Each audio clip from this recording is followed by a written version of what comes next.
Assalamualaikum warahmatullahi wabarakatuh. Perkenalkan, kami dari kelompok 6 mata kuliah pengantar ilmu perikanan. Ya, pada kesempatan kali ini kami akan menjelaskan sedikit materi tentang sifat kimia air laut. Sifat kimia air laut. Sifat kimia air laut merupakan sifat unsur air yang dapat berubah melalui proses persenyawaan dalam air. Sifat kimia air laut meliputi pH, salinitas, oksigen terlarut, dan nutrien.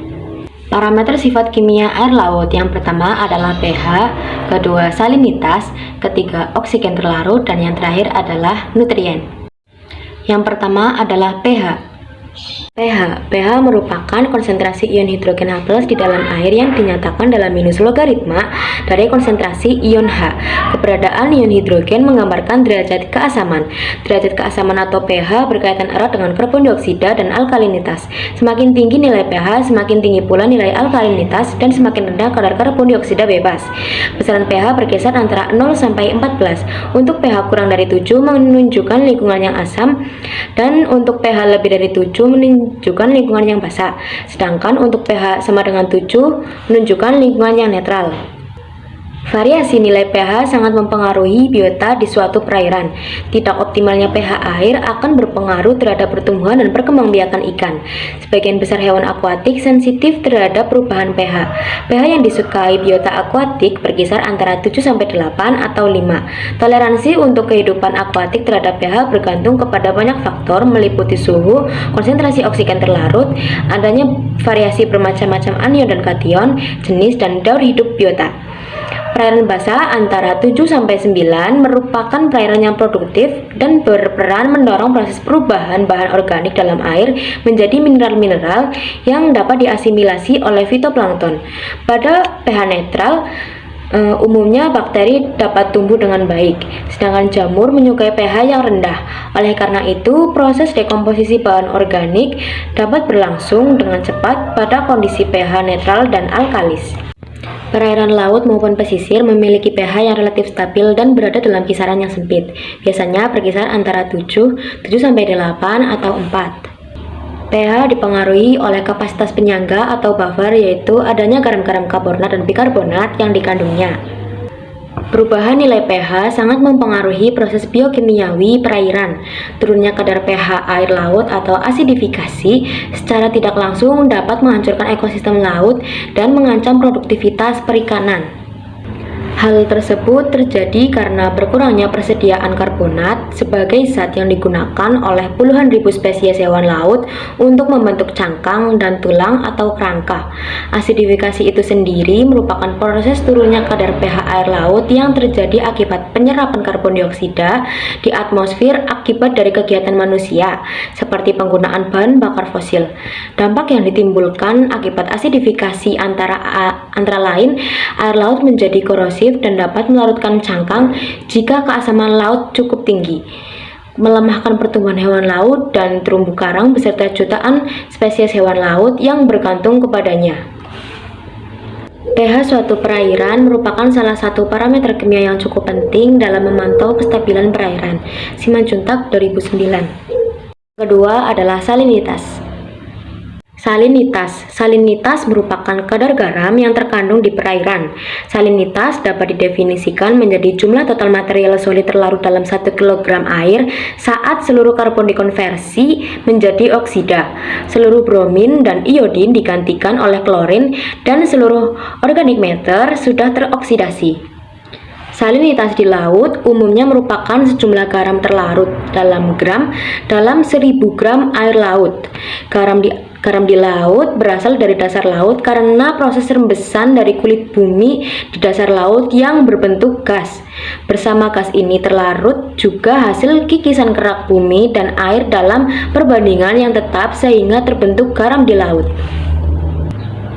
Zat-zat terlarut tersebut dapat dibagi menjadi 4 kelompok, yaitu konstituen utama, gas terlarut, unsur hara, dan unsur runut.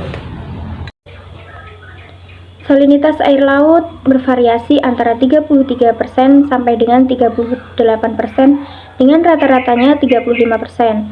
Salinitas air laut mengalami perbedaan karena pengaruh dari evaporasi dan presipitasi, runoff dari sungai, pendinginan maupun pencairan es.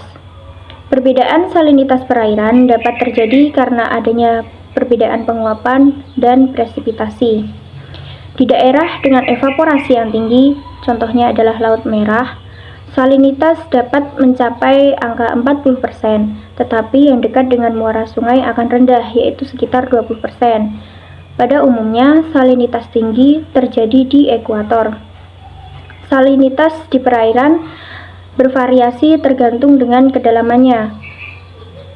Perubahan salinitas yang besar terjadi antara kedalaman 100 sampai dengan 1000 meter. Pada zona ini, variasi salinitas yang cepat disebut dengan lapisan haloklin. Selain itu, salinitas dipengaruhi juga dengan suhu dan oksigen terlarut atau DO. Pengukuran salinitas laut dapat diukur dengan menggunakan electrical conductivity atau salinometer, karena pengukuran salinitas harus dilakukan dengan akurat. Di mana sebaran salinitas dipengaruhi oleh berbagai faktor seperti sirkulasi air, pengaruh curah hujan, dan aliran sungai. Nonji 1987. Sifat kimia air laut yang ketiga adalah oksigen terlarut. Oksigen merupakan salah satu gas yang terlarut di dalam air. Oksigen terlarut merupakan banyaknya oksigen yang terlarut di dalam air. Kadar oksigen yang terlarut di perairan sangat bervariasi, tergantung pada suhu, salinitas, turbulensi, dan tekanan atmosfer. Kadar oksigen terlarut semakin kecil saat suhu dan ketinggian semakin besar, serta tekanan atmosfer semakin kecil. Sumber oksigen terlarut dapat berasal dari difusi oksigen yang terdapat di atmosfer dan aktivitas fotosintesis oleh tumbuhan air. Oksigen terlarut akan berkurang karena berkurangnya fotosintesis akibat terbatasnya cahaya matahari yang masuk ke perairan tersebut. Kadar terendah cahaya matahari ada pada kedalaman 500 sampai dengan 1000 meter. Di bawah zona tersebut, kadar oksigen akan kembali meningkat. Maka dari itu, kedalaman memberikan pengaruh terhadap kadar oksigen. Oksigen terlarut dibutuhkan oleh semua jasad hidup untuk pernapasan, proses metabolisme atau pertukaran zat yang kemudian menghasilkan energi untuk pertumbuhan dan pembiakan. Di samping itu, oksigen juga dibutuhkan untuk oksidasi bahan-bahan organik dan anorganik dalam proses aerobik. Kebutuhan oksigen terhadap oksigen terlarut relatif bervariasi tergantung pada jenis, stadium, dan aktivitasnya. Sumber oksigen terlarut di laut terjadi karena aktivitas fotosintesis tanaman dan organisme lain yang menyerupai tanaman dan difusi oksigen dari atmosfer. Aktivitas fotosintesis ini mengakibatkan kadar oksigen di permukaan menjadi berlimpah.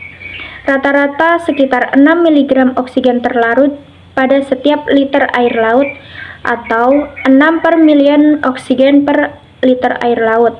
Sejumlah kecil oksigen sangat dibutuhkan oleh hewan dan organisme lain yang hidup di perairan. Menurut Jeffries dan Mills pada tahun 1996, semakin besar suhu dan ketinggian serta semakin kecil tekanan atmosfer, maka kadar oksigen terlarut akan semakin kecil. Semakin besar suhu dan ketinggian serta semakin kecil tekanan atmosfer, kadar oksigen terlarut semakin kecil. Nutrien.